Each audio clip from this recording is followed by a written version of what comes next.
Nós temos o prazer de estar recebendo em nossos estúdios o programa Saúde para Todos, a nutricionista Débora Nogueira. Débora, bom dia, seja muito bem-vinda. Muito obrigada. Débora, como nutricionista, você se formou na Unifesp em Santos, é isso? Isso, na Federal de São Paulo, me formei em 2021. Olha que legal. Há quanto tempo você já está atendendo, clinicando? Na área de psiquiatria nutricional e nutrição clínica tem mais ou menos uns 2 anos. Interessante. E psiquiatria nutricional, esse é um tema bastante novo no campo da nutrição, né? Sim, ele surgiu, pesquisas mais intensas começaram a ser feitas em 2015, mais ou menos.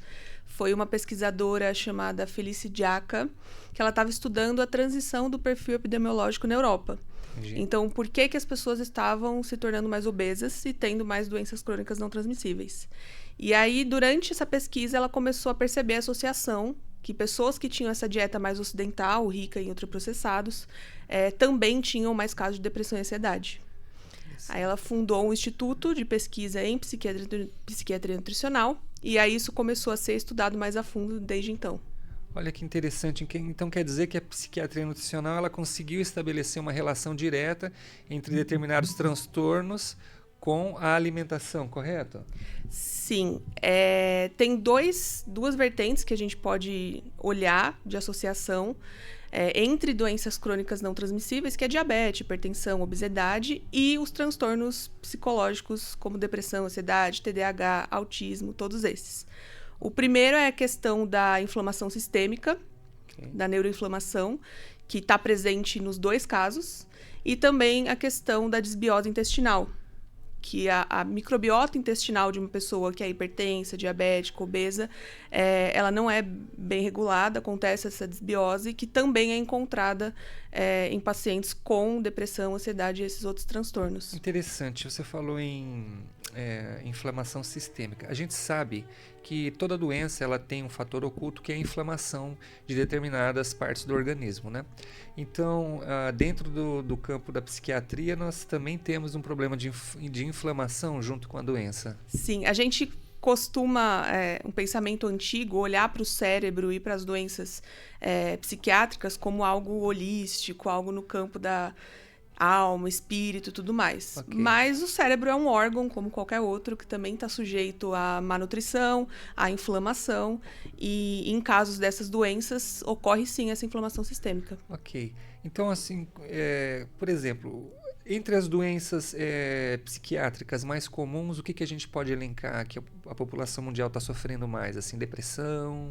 Principalmente com a pandemia, depois da pandemia, depressão e ansiedade são as líderes. Okay. Mas a gente consegue perceber também, no Brasil isso é muito evidente, o crescimento nos casos de autismo, de TDAH. Ok, TDAH. Também é bem frequente. Essas 4 palavrinhas são as que a gente mais tem ouvido, né? TDAH, é isso? Tem os dois, tem TDA e TDAH. Depressão, ansiedade e...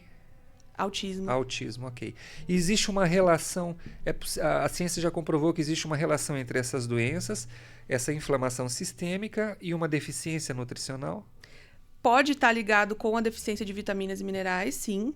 No autismo, quando a gente fala de autismo, isso é muito evidente, toda aquela parte de suplementação pré-natal que a mulher precisa fazer, se ocorre a deficiência de alguma vitamina ou mineral, pode tornar esse feto, esse bebê, mais suscetível a casos de autismo, mas na depressão e na ansiedade também é encontrada deficiência de alguns minerais e vitaminas, principalmente vitamina D, né? E essas doenças, Nutri, elas nos deixam bastante estressados, preocupados, diria até mesmo aflitos, porque é uma coisa relativamente nova, né? Acho que esses casos começaram a surgir a partir da década de 60, ou os diagnósticos, né? Uhum. Então, o que acontece? Você tem um filho que apresenta um problema diferente, que ninguém consegue dizer o que é. Ele vai para o colégio, ele vai ser discriminado, porque ele vai fazer parte de uma minoria. Aí a mãe, desesperada, precisa dizer para o mundo o que o filho tem. Aí a medicina meio que se desenvolve dizendo assim, essa criança tem autismo, essa criança tem TDAH. Bom, quando você diz isso, os outros pais começam a ficar mais tranquilos. Tem essa doença? Ok. E o que essa doença faz? Aí a medicina vem, classifica, a doença faz isso. Só a partir desse momento a criança começa a ser aceita. Isso é importante, o diagnóstico da nova doença, mas ela cria um outro problema também, ao meu ver, que a partir do momento que se classifica, A ciência convencional tende a dizer que aquilo é um problema sem cura ou é genético e você vai ser aquilo para o resto da vida sem possibilidade de melhora. Ora, se essas doenças, em parte, podem estar ligadas à nutrição, isso não quer dizer que elas também têm um tratamento, que elas podem melhorar, que elas podem até mesmo um dia serem curadas? Para parar com esse negócio de doença que não tem cura, né? Como é que a nutrição consegue trabalhar os transtornos psiquiátricos? Eu costumo dizer que tanto o autismo, todas essas doenças, depressão, ansiedade, são multifatoriais. Elas são causadas por várias coisas. Estilo de vida, traumas, má nutrição, qualquer outro fator influencia na formação dessas doenças. Então, não faz sentido nenhum o tratamento ser feito por uma vertente só. Se ela é causada por várias coisas, a gente precisa tratar todas elas para que haja uma efetividade maior. Então, quando você entra com o tratamento medicamentoso, que muitas vezes é necessário, junto com a psicoterapia, a nutrição, e eu colocaria educação física também nisso, estilo de vida, a efetividade desse tratamento é muito maior, tem chance de funcionar muito mais, essa pessoa ter uma qualidade de vida muito maior. Quando a gente fala da intervenção da nutrição, a gente tem que olhar para as carências de vitaminas e minerais, observar tudo isso para ver como que tá as taxas, se tem alguma deficiência ou não, se precisa suplementar, se só através da alimentação a gente consegue sanar isso. Também é tratado a desbiose intestinal, então modulação intestinal para que tudo funcione da melhor forma. Afinal, muita gente chama o intestino de segundo cérebro, e isso é totalmente correto. O intestino é o principal produtor de serotonina do nosso corpo, que é um neurotransmissor ligado ao bem-estar, à felicidade. Então, se isso não está muito bem alinhado, só o remédio não vai dar conta. E a nutrição entra nessas carências e deficiências e nesse desbalanço intestinal. Entendi. Eu ouvi um depoimento de um pai que infelizmente não me autorizou, ele não quer expor, mas um dia eu ainda tenho esperança de trazer ele para dar esse depoimento. Ele tinha um filho com autismo, tem ainda, e ele começou a modificar a alimentação. Ele fez multifatorial, ele trabalhou vários aspectos da vida do filho, mas uma das coisas que ele mudou foi a alimentação. Ele passou para a alimentação orgânica, começou a excluir alguns elementos como leite, eu não sei porquê, no caso dessa criança, ele já tinha 12 anos, né? E ele relata que houve uma melhora comportamental em torno de 40% a 50%, que foi uma evolução muito grande. Então a gente compreende, como você observou, que a nutrição é só um dos aspectos que precisam ser trabalhados. Mas o que eu queria deixar, essa luz de esperança para os pais, que são os que sofrem junto, né, com esse quadro de doença, de transtorno psiquiátrico, é que existe sim uma esperança de tratamento, de melhora dessas crianças, desses jovens que apresentam todos esses problemas e esses transtornos. Mas qual seria a orientação para um pai, para uma mãe, começar nesse caminho, Nutri? O que ele tem que fazer? De modo geral, como dica para todo mundo, o que todo mundo pode fazer, logicamente o ideal seria procurar um profissional qualificado para indicar isso, porque é muito específico, na psiquiatria nutricional tem que ser analisado vários fatores, mas de modo geral para todo mundo é reduzir o consumo de ultraprocessados. Então, alimentos que vêm em pacote, conservantes, aromatizantes, corantes, tudo aquilo que não é natural, que não veio da terra. Açúcar refinado, sal refinado, leite com... Um leite que dura 6 meses sem azedar. Se você pegar um leite da vaca, quem foi da roça sabe, antigamente, eu fui criado com leite de vaca. Com um dia ele azeda, mas esse leite com 6 meses, então, são substâncias químicas que estão ali e vão atrapalhar o funcionamento do organismo. Olha, tem criança que a hiperatividade dela, a maior causadora é excesso de açúcar, porque a criança toma açúcar o dia inteiro, a mãe está desesperada e não consegue entender que se ela trabalhar a mudança de um hábito apenas, ela consegue desacelerar o filho dela. Ficou tão distante isso, né? Parece que é um assunto do outro mundo, quando na verdade é tão simples, ou seja, a gente é em grande parte do que a gente come.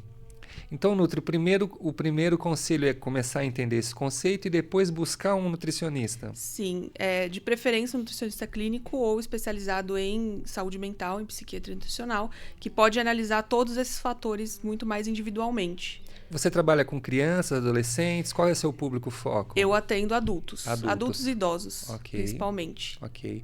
E aí já entram outras doenças. Alzheimer entra nessa parte Alzheimer também entra, demência, Parkinson também. Ok. E como que está, Nutri, a questão do tetrahidrocannabinol, o sistema canabidiol, essa coisa toda que é ainda nova no Brasil?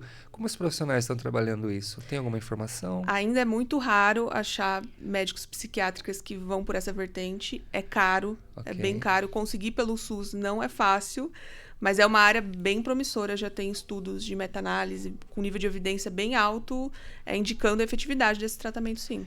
Então, Nutri, nós estamos falando como a alimentação se relaciona com nossa saúde mental e você tocou num assunto muito importante que seria a microbiota intestinal, o nosso segundo cérebro. É um assunto novo para a maioria das pessoas, a gente não consegue entender muito isso. Como é essa coisa do nosso segundo cérebro? É muito comum na prática clínica em consultório a gente ver pacientes com depressão e ansiedade, principalmente, que têm intestino preso. Isso é muito comum. E eu sempre falo que pessoas com depressão e ansiedade não podem ter intestino preso. Isso acontece porque o principal produtor de serotonina no nosso corpo é o intestino. Então, se esse intestino não está colonizado com bactérias de boa qualidade, bactérias benéficas para a gente, se a permeabilidade desse intestino não tiver reduzida, ele não vai conseguir produzir esses neurotransmissores. E aí ocorre uma reação em cascata que pode agravar esses casos de ansiedade e depressão.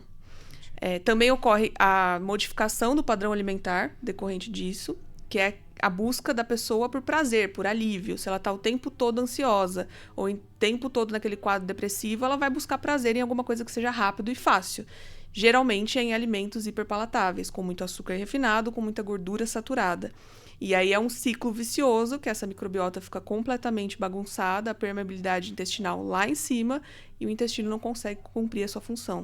Entendi. E traduzindo para o que a gente observa, eu já convivi com uma pessoa com transtornos psiquiátricos e é assim, é acordar comendo pão com margarina, é pastel frito, pizza, cheeseburger, é refrigerante, e aí a mãe vai lá e oferece, come salada. Não quero salada, é arroz, feijão com tocinho. Bom, é tudo gordo e com muito açúcar. Não tem como melhorar o estado psiquiátrico desse paciente. Aí ele piora, vai para a clínica, interna, sai, vai para o remédio, interna, vai para o trabalho, pira, aí tem que voltar de novo. Enfim, ele fica a vida inteira nesse ciclo, 10, 15, 20 anos. Ele vai morrer assim, dando trabalho para a família, perdendo a vida dele, porque infelizmente ele não consegue aceitar o fato de que um remédio não é uma pílula mágica que vai tirar o problema dele. Mas se ele se esforçar um pouquinho, porque é difícil sair da zona do conforto, ou é difícil lidar com um sentimento como a depressão, como a ansiedade, já é difícil, né? Aí você pensa assim, bom, mas eu vou ter que fazer o que agora? Eu estou tão cansado, eu não tenho força. É um quadro complexo, né, doutor Nutri? Como é que se trabalha isso no seu atendimento? Eu gosto de abordar essa questão da psiquiatria nutricional, mas eu gosto muito de trabalhar com comportamento alimentar também. Okay. Porque a gente conhece vários casos de pessoas que vão a nutricionista e até conseguem manter o estilo de vida saudável, perder peso por um tempo, mas depois isso retorna. Isso acontece porque o comportamento alimentar não foi tratado. Então, é a gente conversar, a gente identificar os gatilhos que te fazem ir atrás desse tipo de comida, o motivo pelo qual você não está conseguindo seguir o planejamento. Uma vez que isso é tratado, é muito mais fácil de você tomar isso como estilo de vida. Porque não é um tratamento igual ao remédio que você vai fazer por um tempo e depois vai parar. É pro resto da vida. É mudar uma vida. E tem que ser legal, né? Tem que trazer um benefício para o paciente se animar, né? E eu imagino também que a família deve estar envolvida. Como em todo tratamento psiquiátrico, eu sempre vi como um grande erro focar só no paciente. Não é você que tem que passar no doutor, é você que tem que passar no Nutri. Não. Papai, mamãe também tem que ir, né? Porque, afinal de contas, o hábito alimentar, durante toda a história da civilização, sempre foi alguma coisa coletiva. Né? O homem caçava, a mulher preparava na antiguidade, os filhos comiam. Hoje em dia não tem mais essa história, todo mundo pode ajudar a preparar, todo mundo vai no mercado e todo mundo tem que se inteirar. É legal levar papai e mamãe para consulta também? Com toda certeza. Eu já fiz alguns acompanhamentos familiares porque a gente na nutrição chama de ambiente obesogênico. Então, não adianta eu passar uma dieta, rever todos os conceitos com o paciente, se na casa dele é uma casa que sempre vai ter refrigerante, sempre vai ter bolacha recheada, por exemplo. Não tem quem aguenta a tentação, Você né? vai olhar para aquilo, uma hora você vai cair em tentação. Tá certo. E tem dicas, aí a pessoa pensa, puxa, mas vai ser tão difícil essa coisa de dieta, um monte de coisas. Não precisa ser difícil assim, né? Por exemplo, a gente estava falando agora de retirar o açúcar refinado. Pelo que a gente pode trocar? Por um demerara, por um açúcar com menos ácido sulfúrico? Essa questão é uma questão um pouco polêmica, porque o ideal é não consumir açúcar. Entendi. A diferença do açúcar refinado para o demerara, para o mascavo, é que esses outros são menos refinados e têm uma quantidade um pouco maior de minerais e de algumas vitaminas. Okay. Só que a fonte primária que você deve buscar vitaminas e minerais não deve ser o açúcar. Entendi. Deve ser frutas, legumes, produtos naturais. O ideal é não consumir o açúcar. Okay. Mas dá para fazer uma ponte, Nutri? Porque, por exemplo, uma pessoa que teve ali, está 40 anos com um hábito, ela viciou naquilo, existe uma dependência fisioquímica, né? Se ela cortar de uma vez, também é difícil. É possível fazer uma ponte? Eu gosto de trabalhar com desensibilização, então ir diminuindo a quantidade. Vamos dar um exemplo, por exemplo, do café de manhã, que você toma preto. Se você toma com 2 colheres de sopa de açúcar, passa para uma semana você consumir com 1 colher de açúcar só. Okay. Depois para meia colher, até que seu paladar, porque o nosso paladar tem essa questão adaptativa, até que o seu paladar se habitue a tomar sem. Ou então utilizar os adoçantes também como transição. Entendi. Quer dizer que ninguém precisa se matar de uma hora para outra, né? Existe a possibilidade de ir se adequando, até tornar um hábito, né? E você sabe, Nutri, que tem uma coisa que eu sinto muito falta, é o seguinte, porque nesses tempos modernos a gente está meio que sozinho, né? A correria, o pai vai trabalhar, a mãe vai trabalhar, o filho vai para o colégio, etc. E a gente se vê sozinho e a gente acabou se privando também do hábito de sentar junto, de comer. Não é tão fácil, né? Mas eu sinto muita falta de lugares onde a gente possa aprender, reaprender a cozinhar, reaprender a conviver, ter exercícios, ter prática de cozinha mesmo, sabe? Para que a mãe, o pai, quem vai cozinhar, aprender a fazer as receitinhas, né? Nós temos isso rolando em Indaiatuba, em algum lugar?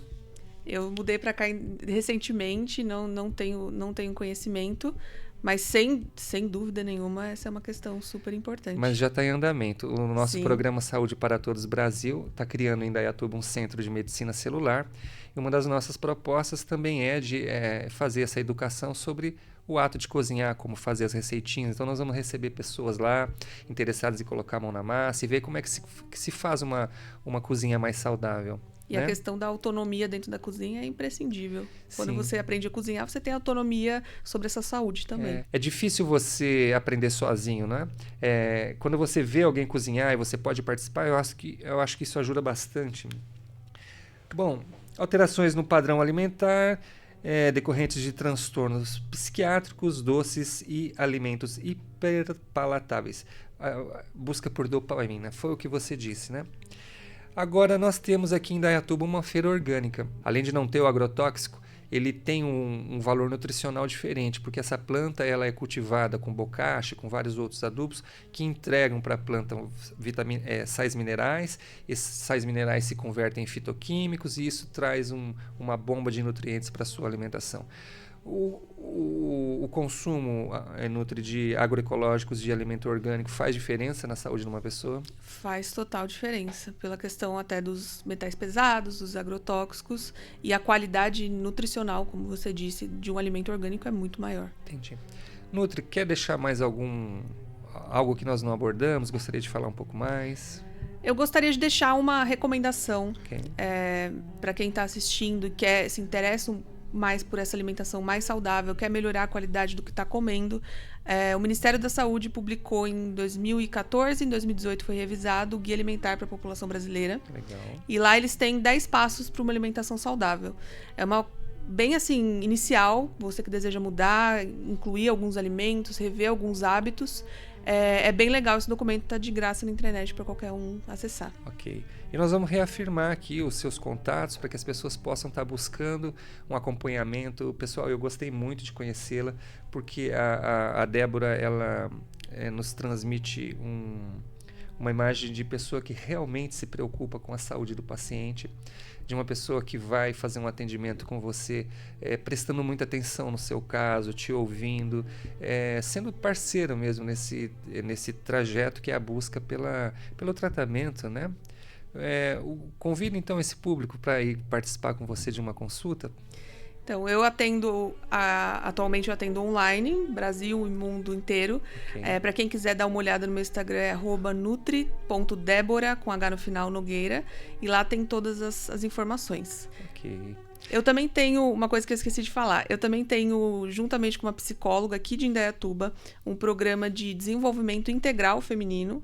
Então, a gente aborda alimentação, exercício físico, a psicologia, relacionamentos, tudo de uma forma mais completa.